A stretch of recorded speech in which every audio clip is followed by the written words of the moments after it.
Still only using volume to turn things up and down in your mix? There's another way. Let me show you. So in this post-rock track on the guitar group, I'm using the auto filter by Logic Pro to automate a low pass filter. And instead of turning the overall volume up and down, I'm actually just taking off the high end, which is where a lot of the energy is in the guitars, a lot of the real brightness, and that's how we perceive the volume. So when it's really bright and edgy, that's when you perceive it as loudest, the most exciting. But when I want it to be a bit softer, I just bring that filter down.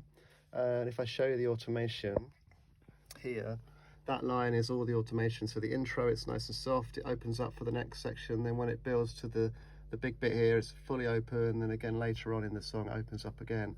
But just controlling the tone of the guitars, just with this filter, the cutoff here, what changes. And so that's my main way of controlling how the guitars feel in the song. And when they're warmer, there's more space for the vocals. So in the quieter sections of the song, where I want the vocal to be really clear and like intimate, moving the guitars out the way makes sense.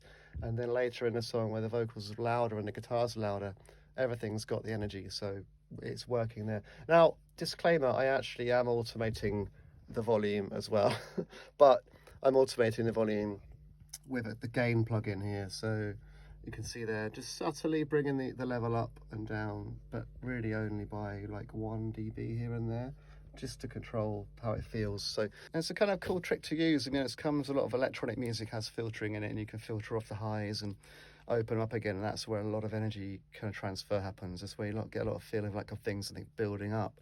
And just give it a try. Load up the auto filter, use the cutoff on a low pass, and see how it affects your sound, and see like opening that filter up, how that changes the feel of what you're working on, and how it changes the perceived volume of what you're working on.